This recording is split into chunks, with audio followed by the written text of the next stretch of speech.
Good morning. Welcome to our second fall annual Power in Partnership event, coming to you live here from Van Zandt Gwen Elementary School. I'm joined by what should be two familiar faces, Dr. Scribner and Mayor Maddie Parker. Our purpose today is to talk to you about the current state of our education system and how we are at the unprecedented precipice of multiple converging factors that, if we act, can position ourselves to accelerate students beyond the academic achievement metrics that we stood at before the pandemic. All of these factors are making us motivated to combat the declines in academic achievement caused by the consequences of COVID-19 pandemic. We are determined and motivated to ensure that these efforts are successful for our kids, and we are inspired by the opportunity that federal funding brings to help this be possible to accelerate these outcomes across all kids in Fort Worth ISD. One theme that we hope that you leave here today and hear really clearly in the conversation is that it's critical that we move from awareness of the current state of our education system to action. We want also to hear from you. So please, if you have questions, put them in the chat box. We can't promise that we'll get to all of the questions, but we will save time for the end to try to address some of the questions that are important to you to hear from us about. Mayor, Superintendent Scribner, thank you again for joining us today. As we walk the halls of Van Zandt Gwen Elementary School, it is noticeable the difference in joy and energy that are back in our ISD classrooms this year as kids are back learning in person. And there's plenty to be optimistic about. Again, our kids are back in person. Last year at this time, when we came to you in the Power in Partnership event here at Van Zandt Gwen, only about 40% of our kids were learning back in ISD classrooms. By the end of the year, it was about 60%, and again, now we're all back in person. There's a wider dissemination of the vaccine, soon to be coming to kids as young as 5, should their families choose that that's what they want for their kids. We talked a year ago about Wi-Fi. We now have more Wi-Fi towers across 4 key neighborhoods that never had those Wi-Fi towers before, in addition to thousands of internet modems that have been delivered to families. And a really important piece on that one to me is that they had help going into the houses, as I understand it, and getting those modems set up so that families were not only given the tools, but empowered with that tool being effective in their home. So many bright spots as we join this kids in our back to school efforts this year that we have to celebrate. Dr. Scribner, what are some of the bright spots that you are seeing and feeling as we come back to school this fall? Well, thank you, Elizabeth, and thank you, Mayor, for being here at Van Zandt Gwen. I agree with you, the positive energy that we're seeing in our schools. We know that during the pandemic, those students who were learning virtually at home online underperformed their counterparts who were learning in person. So it is a great victory that we now are all receiving in-person instruction. We really want to maintain our safety protocols because we cannot allow this public health crisis to become a generational educational crisis. I would say some bright spots, schools that we should all visit as we focus on elementary schools. Harleen Beale Elementary certainly is one, Meadowbrook Elementary, another. Great leadership at both of those schools. Our new pre-K adoption, which we'll talk about in a moment, really change in culture and climate focused on data-informed decision-making, but also really kind of creating connection not only within the school community, but outside of the campus with parents. One of the great things that we have adopted recently, and with the help of our dear friend Kara Waddell, is a new pre-K curriculum, creative curriculum. It is play-based, which is appropriately, developmentally appropriate, academically focused, with literacy, math, and science. Professional development at the pre-K level is also extremely important. We've amplified the role of our teaching assistants. More adults, responsible adults serving our kids certainly is better. An interesting feature to our teacher assistants is many of them live and have been residents of Fort Worth in our school communities for many, many years. So as we look to solve the issues of teacher shortage and culturally competent and capable teachers, both with quality and diversity, not only are CTE programs programs that serve our students who are heading into the education profession, but also identifying those teacher assistants and getting them in the pipeline. We really want to make sure that our students are participating at this level so that they're kindergarten ready and staying on grade level. But those two campuses, I invite all of our school community to visit. Really, you may have seen the story about the vending machine, the book vending machine. Just another example, a cute example of really sending that message of positive culture and climate around literacy. That's terrific to hear, and we always appreciate the deep investment in our youngest learners, our littlest kids in our classrooms, with strong curriculum programs and partnerships with those that you mentioned with Child Care Associates. Mayor Parker, thanks for joining us today. Thank you very much. Pleasure to have you here. We have heard you talk about how when you are on the campaign trail and even in your early days in office, that education is one of the themes that you are hearing most frequently about from a cross-sector range of constituents. What are you seeing and hearing in those conversations that gives you encouragement about where we're headed? Yeah. Well, I think first I would start as a thanks to you and your team at Reed Fort Worth, and then working alongside Worth ISD. Unprecedented times that you had to answer the call of action to help families and students. I think one of the best examples is the front porch visits that you did. You were truly meeting families exactly where they were to make sure they felt empowered in really difficult circumstances. I was one of those parents that tried to teach from home. We didn't kill each other, but it came close a few times, especially for our youngest, who was just 4 at the time, and I was pretty stressed about trying to teach him to read and learning his alphabet and all those things. So first of all, just I think is important to say thank you. The second piece of that, your organization is really answering the call for what's happening in our schools that's not academic, but absolutely impacts them probably more so than anything. And one of the top priorities that I know Dr. Scribner has had with his administration has been mobility and the negative impact to our students, specifically in this case, our homelessness issues for our families.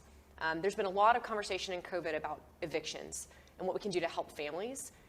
Millions and millions and millions of dollars poured into this issue. But sometimes it's more than that. It's not just the resources, it's actually matching families.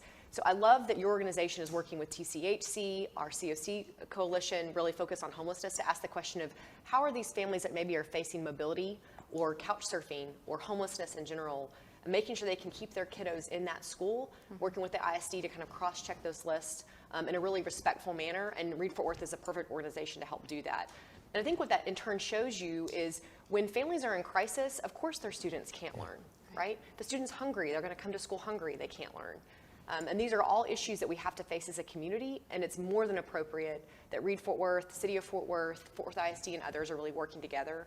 And special thanks to TCHC and Lauren King, of course, for really stepping up to make that work possible. That's terrific. Yeah. We've benefited from your leadership and in your role as Chief of Staff in the city, and then also as CEO of Tarrant 2 and Through. So we would assume that from those experiences that education will be a priority of yours as you take the role on as mayor. Is it too early to ask kind of what you are seeing as education priorities under your tenure? No, and you and I have talked about this. Like, it's not a surprise to anybody that this will be a priority. Fortunately for all of us, Mayor Price started that trajectory, right? Willing to take on issues that sometimes are not sexy, sometimes they're difficult because they don't get the same attention and you have a potential to fail. But this is not just a moral imperative, an economic imperative for our entire region. We understand that it's critical for our students to feel supported. I've been using this term because I think it resonates with families. Until we treat these kids like they're our kids, meaning the children that go to school at Van Zandt Gwynn are just like my babies at home.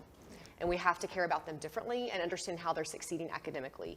There are kids sitting in these classrooms right now that are future leaders of this city. And it's our responsibility to recognize their talent and help them find what that pathway is. That's why the cradle to career model, as you and I have discussed many times, Elizabeth, is so powerful. It's recognizing from the moment a child is born, we're going to start thinking about what they can do in future life, right? What their career path looks like, to empower them and importantly keep them here in Fort Worth, Texas, to attract and retain talent that's right here. Recognizing that there are difficult circumstances our families are facing. Over 86% of your students are economically disadvantaged, right, Kent? Right. And that makes coming to school maybe an additional impediment, but we can empower different circumstances for our families. So it will be absolutely a priority. In some ways, people talk about education and economic development as two separate things. They're really not. Right. They're absolutely linked together. And I'm really proud of some of the potential partnerships we'll roll out in the next few months. It doesn't have to originate in the mayor's office, but it absolutely deserves the bully pulpit of this office to make sure we further the experience for our students. Terrific. Yeah. That's great. That's great to hear. And I think what resonates about what both of you talked about is the determination to evolve and to build what kids and families need in this moment. Right. We know that our education ecosystem is very fluid right now, as we are still uncovering what the full scope and ramifications of the last 18 to 20 months have been. And yet we are sitting at a moment where we have a convergence, a synergy of more factors aligning than they ever have before in our city to really catapult this issue forward. We have a mayor who's determined and dedicated to education. We have a superintendent that has modeled that as well. We have this influx of county, city, and dollars coming to our ISDs where we don't need to use money to say there's no shortage of money at this point. You know, that doesn't need to be a reason why we can't move some of these things forward. Read Fort Worth began as an organization back in about 2016 under Mayor Price's leadership, really thinking about what we now call our opportunity initiatives. How do we build the capacity of community partners who are serving kids in places and spaces beyond our district walls? Kids who are in summer programs and after-school programs and attendance initiatives. And this work began in 2 locations, serving 50 kids our first year. And we have grown that work to now be serving this past summer 5,100 kids across 143 summer locations. And arguably that growth came at a perfect time when this summer was possibly the most important time for kids to be having really high quality, academically and literacy enriching summer experiences. And what Read Fort Worth's role is to celebrate that our community partners are experts in what they do. They are experts in providing safe and secure places for kids to be in the summer where they're fed and happy and having a good time. And we come in and say, what are the effective literacy practices that you can provide to every day that these kids are there? We provide data assessments to say how are they doing in reading on the beginning of the program and at the end of the program, trained literacy support specialists that are trained in partnership with Fort Worth ISD to make sure that there's continuity between what kids are learning in the summer and what they're learning in their classrooms. We provide a best practice effective rubric for programs to evaluate themselves in how they are growing in implementing these programs. And we also convene all the community partners on a monthly basis to ensure that we are instilling the core value of continuous improvement. And we give a shout out to some, I'll try to name all the 17 community partners, but top of the list, of course, is Fort Worth ISD's summer launch has been a partner, the city of Fort Worth, and the dozens of community centers across the city where kids come in the summer, AB Christian, UCC, Boys and Girls Club, YMCA, Campfire, Clayton, Yes, are just a few of those 17 community partners that work with us in that way. And I talked a little bit about the growth, the number of kids that we are serving, but the outcomes too from a data perspective are really quite remarkable. Where the past summer that we have data on, 100% of the kids in the Summer Scholars Collaborative either grew or maintained their literacy and program performance, And when you think about the converse of that, what we know about summer slide to kids that aren't in these programs in the summer, it really is quite impressive and something to be proud of. And yet we know, as we have really reflected on this idea of growing and evolving to build what kids and families need, that while 5,100 kids in these summer programs is a growth of about 425% from where this began back in 2016, it's still not reaching the full scale of what kids and families in our community need. And so Read Fort Worth really went through a process to evaluate how can we ratchet up our work to make sure that we are meeting the demand of what kids and families need across our district. And from that was really born our quality initiatives. And our quality initiatives are really looking at how do we implement system-level solutions that are only possible in strong partnerships with districts where we know that kids are every single day in classrooms and in schools learning. And we've been proud to work with Fort Worth ISD on this. We're excited to see some of the things that they are spending their federal ESSER funding on really high quality, effective tutoring programs, additional days called, let's see if I can get it right, Saturday Quests, to really make sure that the spirit and culture of joy and energy is infused into that additional instructional time. We've seen the district be approved for their teacher and principal professional development performance program. We've also seen the adoption of really effective literacy curriculum that is aligned across every elementary school in our district. Mayor Parker talked about the issue of mobility and making sure that when a kid sits down in one second grade classroom on one side of the city and another second grade classroom on another side of the city, that the materials and curriculum that they are seeing is the same. And we know that that part of the curriculum is really kind of the science of teaching, and the art of teaching then comes with how those teachers are implementing and bringing that curriculum to life in their classrooms. So all things that we are really excited and encouraged by to see, and those are really system level solutions to what we are combating in terms of academic performance metrics in the district that have the potential to really catapult kids, not just back to the performance levels that they were back in 2019 before the pandemic, but really beyond that, as we know we can do better than that for our kids. So we want to be really clear that as we talk about where kids are right now in our school system, that there's going to be a big asterisk and footnote by our spring 2021 data, as the context within our nation and our world looked really different, and the context for testing was really different as well. Again, as there were about 40% of our youngest learners that never returned back to classrooms last year, and as Mayor Parker said, teaching a 4-year-old how to read at home is a Herculean effort, to say the least, and keeping them engaged in front of a Zoom. I've heard adults refer to themselves as Zoombies over the last year, as we've been in front of so many computer screens. And just think about those feelings for our youngest learners, as many of them learned remotely last year. And we also want to put the numbers in context. Every district in Tarrant County saw a decline in reading performance last year that ranged anywhere from a 3% decline to a 21% decline. And Fort Worth ISD saw about an 8% decline in third grade reading performance last year. But we have to also give shout outs where shout outs are deserved. And we saw fewer kids in our state even take the Spring STAR assessment test. The average across the state of Texas was about 88% of kids that took the test. And in Fort Worth ISD, 97% of kids took the test. And we really need to give thanks to Superintendent Scribner, his team, principals, teachers.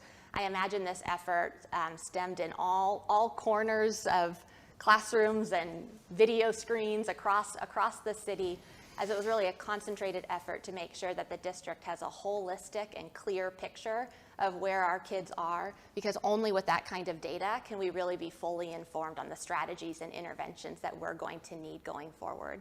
So I know that it wasn't just you who was involved in making sure 97% of those kids were tested, so really a huge shout out to principals, teachers, and everyone at the district that was involved in that. So Superintendent Scribner, I kind of ran through some of the numbers, both where we are right now and context, to make sure that we're thinking about those numbers in the context of the wider picture. What are some of the data points that you're looking at as you inform how you move forward? Well, I think that's a great way to kind of provide context for this conversation, because we know that the TEA actually cautions districts and the public with regard to analyzing the 2021 data, indicating that caution should be used for using that data for evaluative or program planning purposes. Mm-hmm. Now, we have heard out in the public square, some folks are kind of leveraging and weaponizing, if you will, that 2021 data. From Fort Worth ISD's perspective, however, we wanted to embrace it. And your point about testing everyone. Some of my colleagues in some of the other large urbans in Texas only tested about 70% of their students. We were very, very intentional. We wanted a thorough, comprehensive baseline of what the actual learning would be, including those 40% who never came back to class. We'd certainly think with that new baseline, we are going to see a significant jump as we implement these new strategies. With regard to data here in Fort Worth ISD, I would simply kind of summarize it by saying we're doing fewer things better. We're not testing for the sake of testing. We've streamlined our data assessment, really leaning into MAP. The MAP is a nationally normed test that is very predictive of STAR.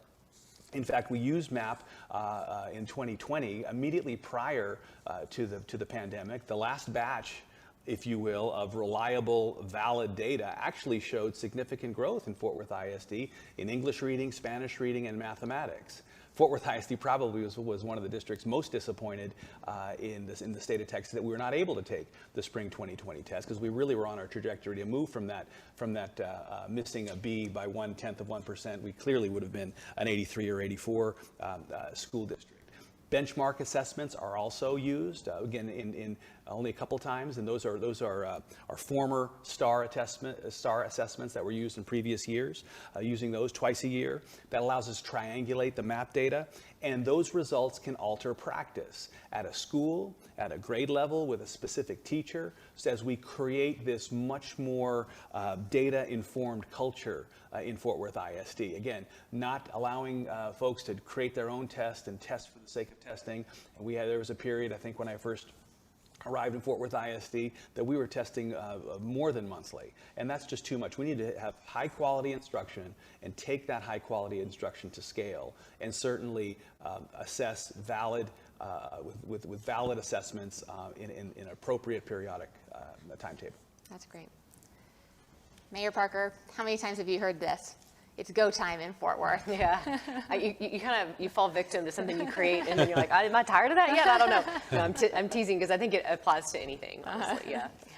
Well, we're going to use it here to talk a little bit, or ask you a little bit about kind of that spirit that term really embodies, of action and energy for our city.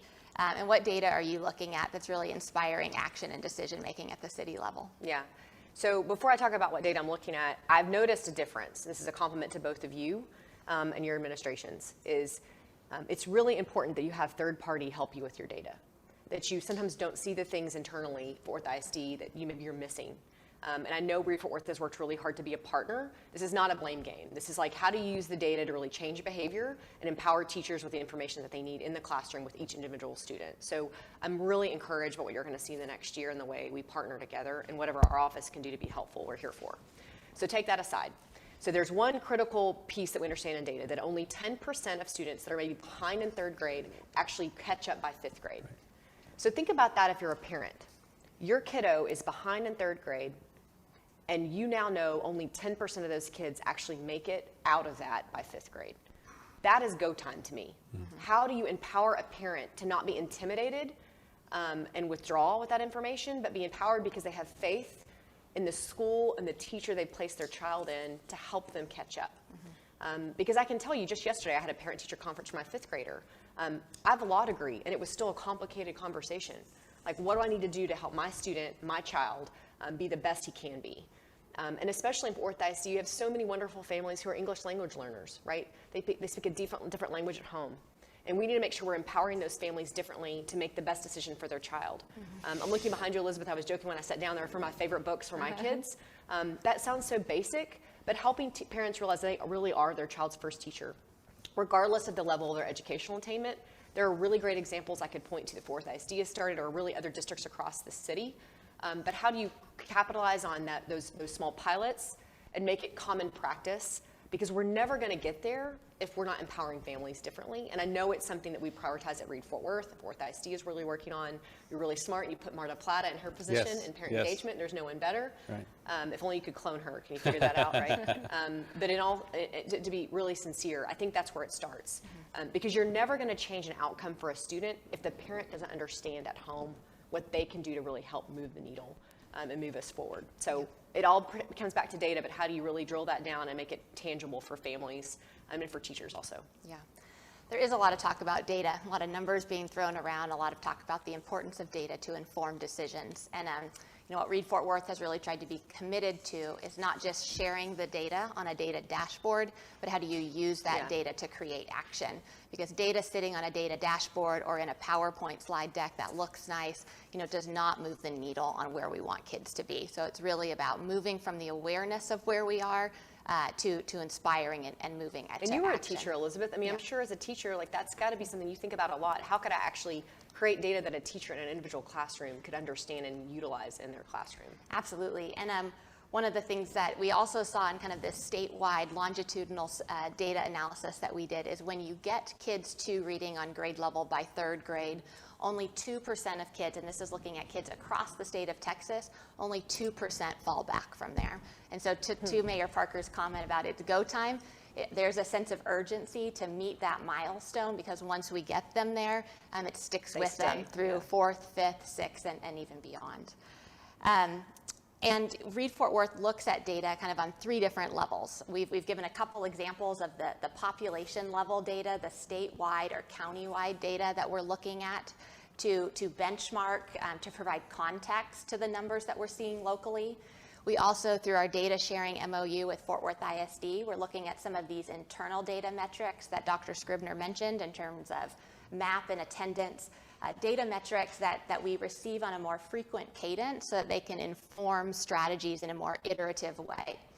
And the other thing that we're looking at is our effective practice data of the programs and collaboratives that we are operating. As I mentioned, in our Summer Scholars Collaborative and our After School Collaborative, we're seeing how kids are doing on the first day of that and on the last day of that to really inform how those programs are operating and to create continuous improvement loops so that all of those initiatives, all of those programs can get better for kids. And then we look too at those students who participated in those collaboratives and how did they do when they come back to our ISDs in comparison to peers that don't participate in those. So we can really have kind of 2 lenses through which we are determining what necessitates our ongoing support and funding in what we're seeing. We also have mentioned all the ways that data is used, and so Read Fort Worth this year set forward what we are calling our data sharing guiding principles. And those principles really solidify and clearly communicate how and why we are looking at data, and they are because we want to highlight and celebrate what is working. We want to identify where we can be better, and we want to create those continuous improvement loops to get better.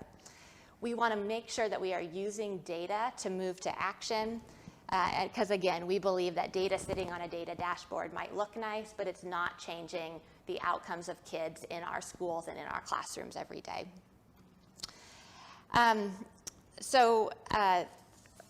Then kind of moving over, kind of shifting gears a little bit, we talked a little bit about where we are, data, the strategies that we're seeing. Let's talk a little bit about the money. Let's see, was it a Jerry Maguire who said, "Show me the money," that kind of famous quote? That certainly applies to kind of some of the things that we are seeing at the county level, city level, and in our districts. You've outlined, Superintendent Scribner, to your board and through many community conversations how you're planning on spending those federal relief dollars that have come to the district. They've come in 3 buckets, bucket 1 and bucket 2, especially bucket 1 was largely spent last year on keeping schools and kids safe with PPE needs. So really, I think it's kind of that third bucket, that ESSER 3 funding of about $261 million that gets the most talked about. So as those things have been implemented in the fall, as you've kind of gotten the ball rolling on taking that plan that you've shared with the school board and our community and putting it into action, what are you seeing kind of in these earliest stages of back to school? Well, we still are in October. We have done the beginning of year assessment, MAP assessment. The middle of the year will take place immediately after the Christmas winter holiday. So that'll happen the first part of January. We'll wrap up those assessments by the end of January and be able to present that to our board and the community in February. It has been absolutely a blessing to receive those federal dollars to be spent over 4 summers and 3 academic school years through 2024. In fact, this past summer, we saw a great turnout in our summer school program, as you mentioned.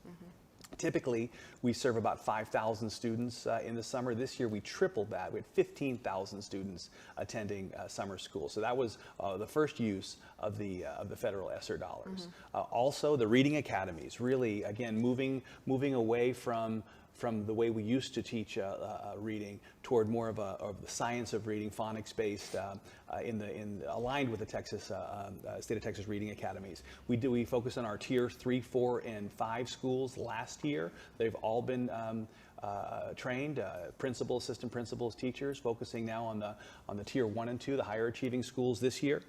The Saturday Learning Quest days are 14 additional Saturday school days for our 1st through 3rd graders. Again, over 3,000 students every time we do that. 14 days is almost the equivalent of 3 extra weeks of school. We talked about extending the school day, extending the school year, and with the help of our partners and your and your input. That was a great, I thought, a great decision, and really is focusing on those earliest learners who were the ones who we saw suffered the most in terms of COVID learning loss. In fact, last maybe 2 weeks ago, Commissioner Morath was here in North Texas talking about the impact of the pandemic and how we have over 5 million students in public schools in Texas. As a result of this pandemic and learning slide, there are an additional 1 million students in the state of Texas who now are below grade level. So an additional million students. So this is going to have to be a heavy lift for everyone in every school community. And I'm encouraged by the partnerships that we have, so that we can all pull together, pull that rope in the same direction. Extended day ESSER dollars also used for tutoring, after school tutoring, evenings, Saturdays, and now, as you mentioned, the use of Zoom, we can do that in person. In one-on-one, small group, and even virtually in a small group where appropriate. The ESSER dollars also have allowed us to invest in high quality instructional materials, and to the mayor's point about a third party, we have an RFP actually on the street right now to provide input from a neutral third party to really identify spending versus outcomes, and we encourage those organizations who are participating to submit for that. Really, the biggest game changer for us in terms of program is moving from this balanced literacy focus that we had in 2019 to more of a phonics has been a game changer in the science of reading. Systemic, explicit instruction, more time on task, high quality materials, all aligned with the Texas Reading Academy. So we think doing fewer things well, having a laser-like focus really is going to demonstrate, and again, since we've tested everyone, and the baseline is an authentic and true baseline, we think we're going to see some significant jumps. Great.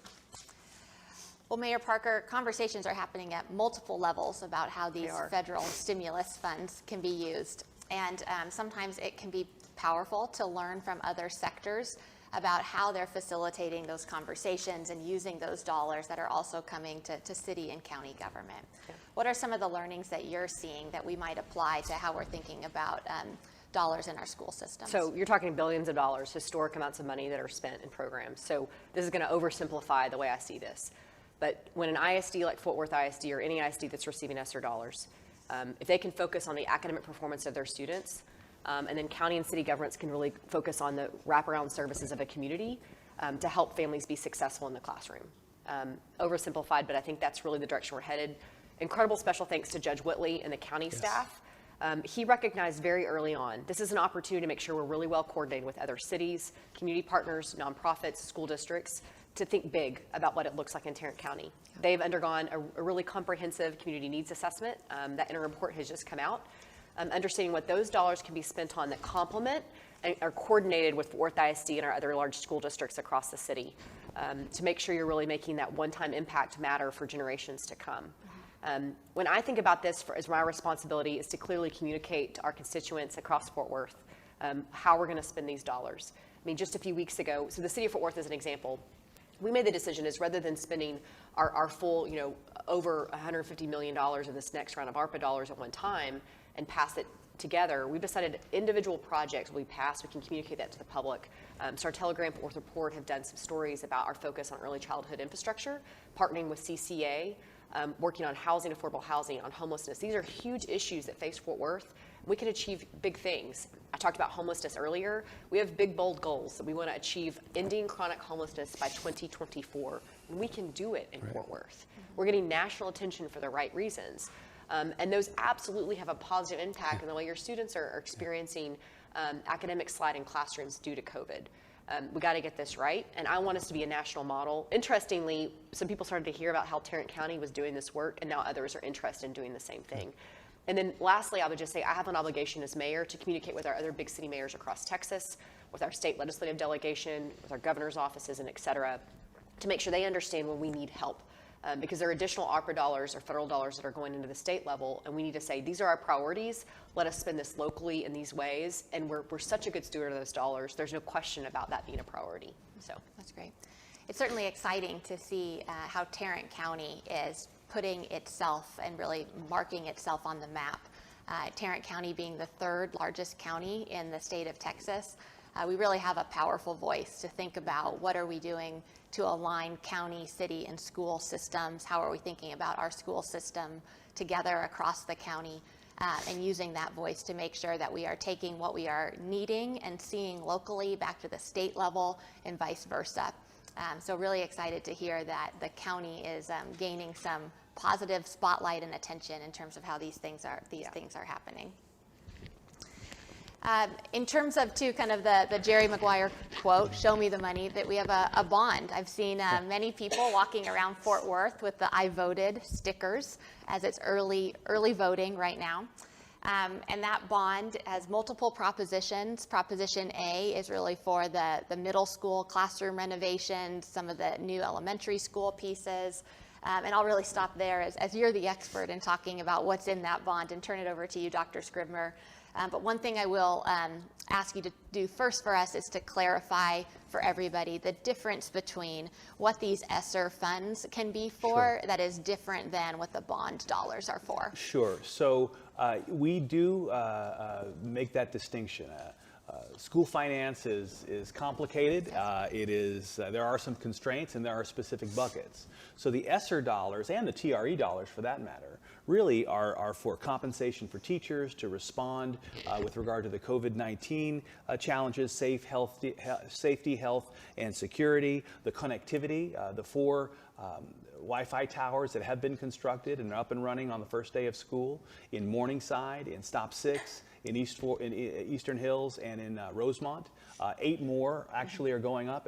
Currently, in addition to those 4 towers, we've distributed 4,000 modems, as you mentioned, into the homes, not only for students, but for their siblings and for their parents. Basically, all of these dollars that we've been talking about thus far cannot be used to build schools or improve classrooms. So they are not, capital improvement is not allowed.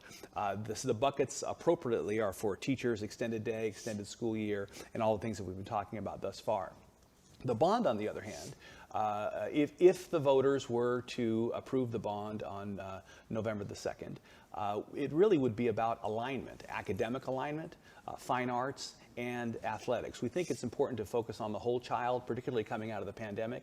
For some of our secondary students, many of them remain in school because of the extracurriculars, because of being a member of band, choir, mariachi, art, dance, being a member of one of the athletic teams. So the focus here is to continue the success that we had in the 2017 bond. The high schools have been completely transformed, completely renovated. Please visit them. They look as if they were knocked down and rebuilt, but it really was almost like one of those HGTV shows where you make the old new again. But he didn't do it in a weekend. No, we didn't do it in a weekend, or 30 minutes, right? And it's about improving the instructional spaces, classrooms, science labs, robotics classrooms, the media center and library, cafeteria, collaboration space, really a college feel. CTE is also a big piece of that. So if we're successful there at the high school level, it only follows to invest next in the middle school level.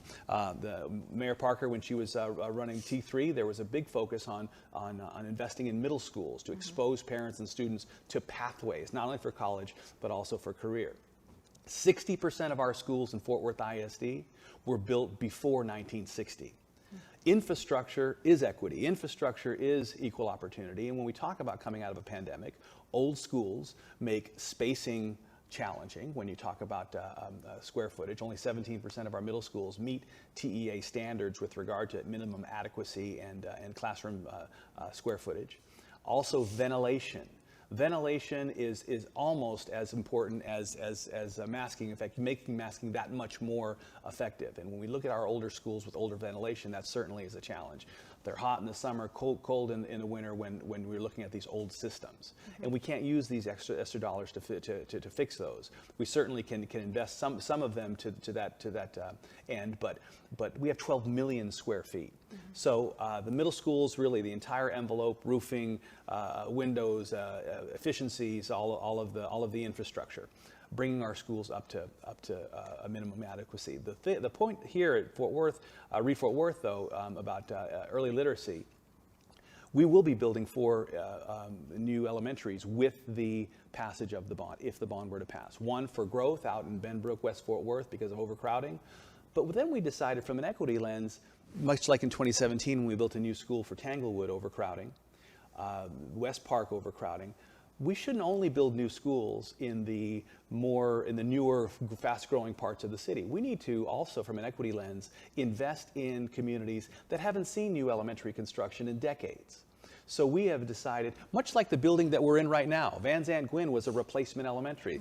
The original school was over there. And now these students, for the first time, have access to a 21st century, completely technology adept and high quality facility. We want to do that. We did that here. We did it at Washington Heights in the Diamond Hill community, and now we want to do it if the bond passed in Stop 6, in Eastern Hills, and in South Fort Worth. Not certain where that will go. That'll be a community decision. But once that community decision is made, then we'll have the opportunity to build 4 more. I think you may have seen the article in the newspaper. Early childhood centers to focus on students from 0 to 3. Again, to the mayor's point about how education and the economy are inextricably linked, we are fortunate that the Fort Worth Chamber, the Metropolitan Black Chamber, the Hispanic Chamber, Mayor Parker, our Council of CTAs, Fort Worth Business Press, Star Telegram all recognize that this is a worthwhile investment. And should the voters approve that, those are the things we'd be investing in. You don't all have a chance to see the library that we are in, but if you did see it, it would be a space that you would want all kids to be in. Right. It's a really beautiful space here at Van Zandt Gwynn Elementary School that was the result of the 2013 bond, right, I believe it was. We opened today's meeting really talking about how the purpose of today and our conversation was to be solutions-oriented and children-centered in all the decisions and actions that we're taking, because we have a responsibility as adults in Fort Worth to make sure that we are ratcheting up our game to evolve and meet the needs and the demands of kids and where they are in this current moment. And we talked too about how this is an unprecedented moment where we have a heightened sense of need in our public education system. It is a topic of conversation across all sectors, as Mayor has heard on the campaign and in her early days in office, and certainly Superintendent Scribner can attest to that as well. So we really feel like it is a moment where we need to seize this opportunity to get determined that we must do better for our kids and use these dollars to accelerate kids beyond where they were before the pandemic, because we know that those metrics, even before the pandemic, that we can do better for our students.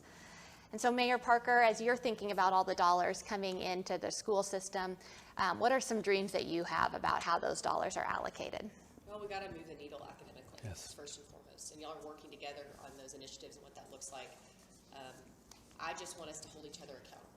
You know, this evening I get to interview 3 students as a part of the Teach for America initiative, and I can't wait to talk to them. This has been really difficult. You know, my daughter graduated in May of 2020 from high school, so we lived it as a family, how disturbing that was. Many young students experienced the same thing.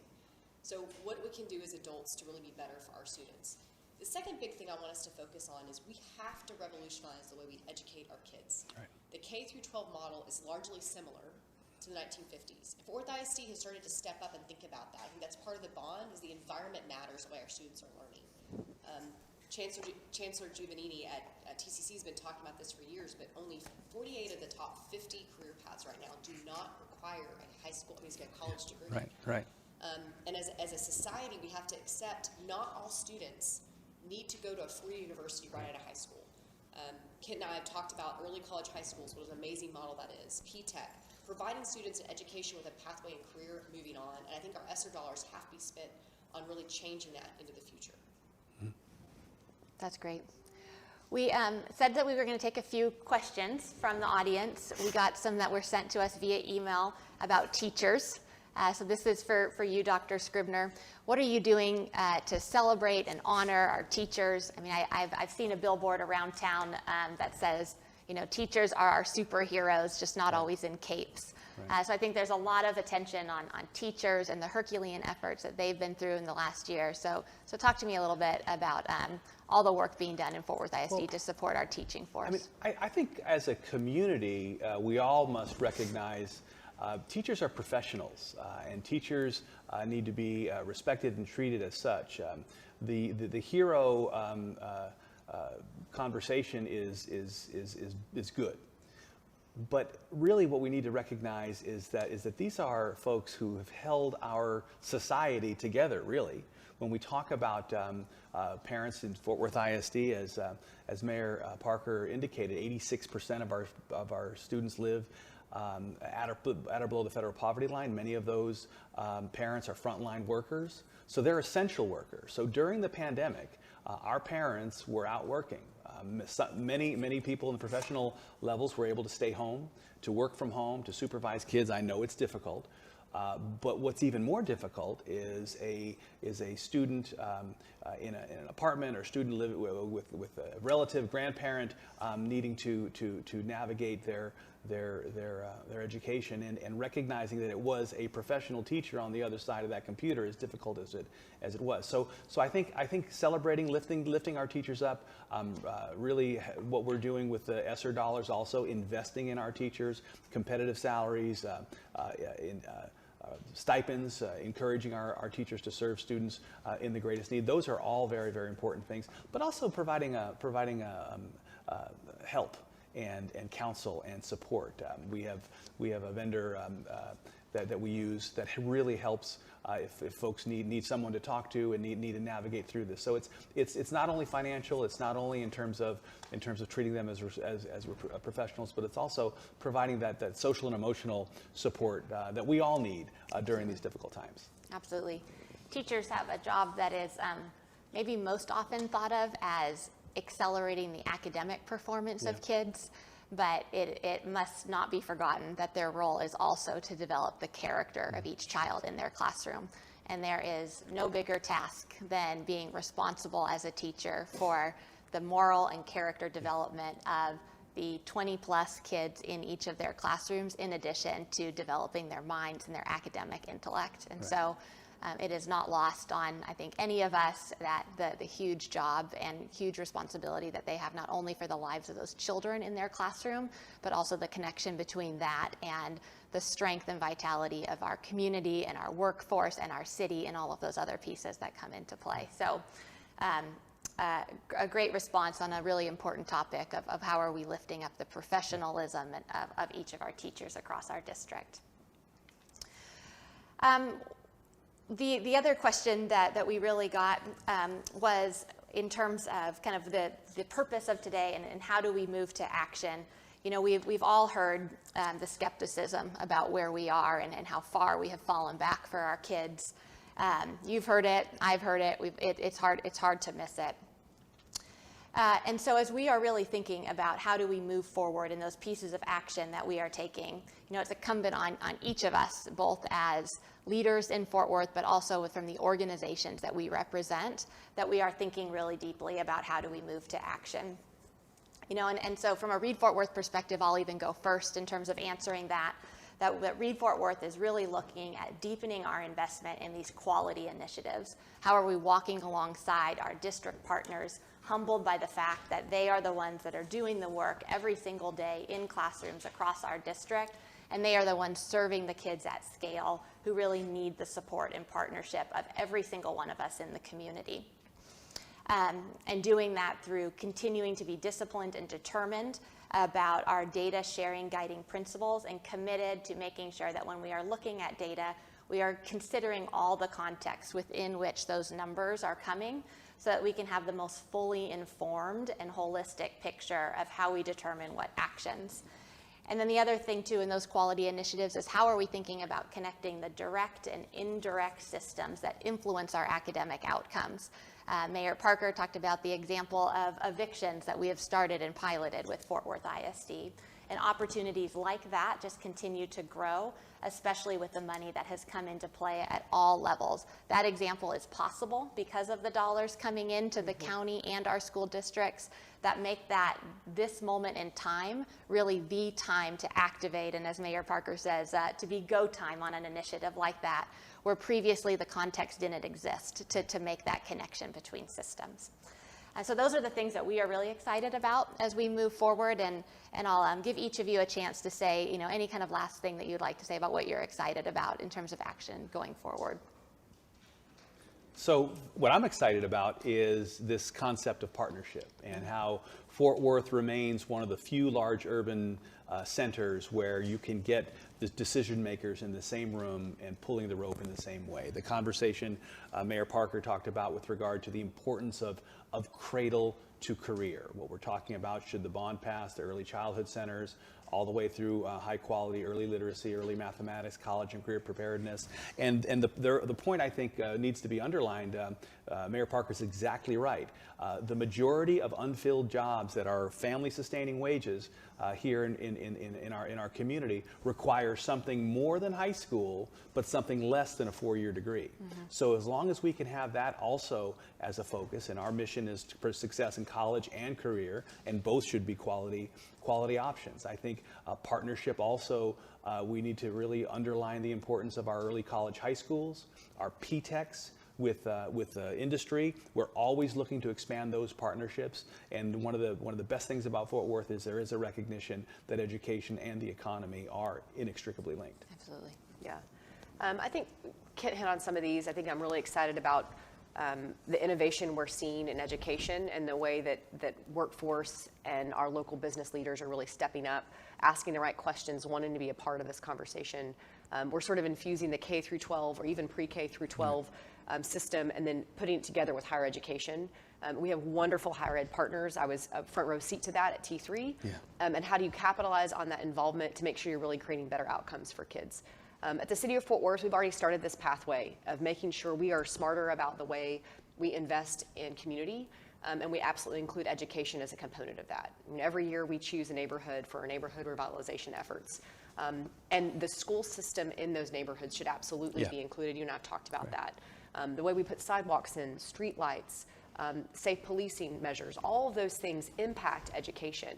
And that's how our tax dollars can really be best utilized moving forward. And then the last thing is communication and coordination, partnership, all those things. You can create your own buzzword out of it, but we are doing that tangibly, and you're seeing a huge difference made because of the way we're communicating with one another.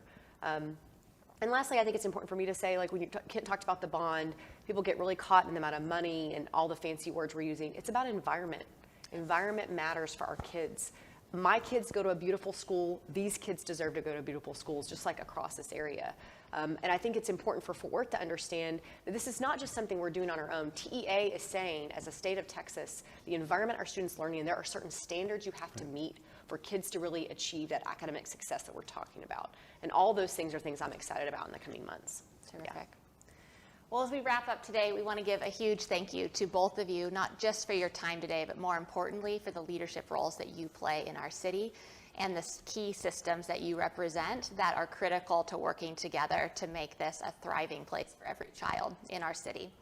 I want to give a huge thanks to everyone at Van Zandt Gwynn, the principal, the librarian who let us use the space, the teachers and Beautiful the staff campus. that are Yeah, here. it is. A huge thank you to all of them, as well as teachers across our entire district, the Reed Fort Worth staff and board, volunteers and partners. We thank all of you for your commitment and determination and persistence in sticking with us through all of these years, and now is more important than ever. And so as we wrap up today, just again, a special thanks to everyone and appreciation. And hopefully you heard from the three of us today that we are committed to making sure that it is not just awareness that we have a challenge to overcome, but it is that we have a determination, we feel a sense of responsibility and a sense of persistence to make sure that we are moving to action and leaning into this really critical moment and synergy of multiple factors coming to play that make this the time for Fort Worth to move forward for our kids. So thank you for joining us today at our Power in Partnership event. Take care. Have a good day. Thank you.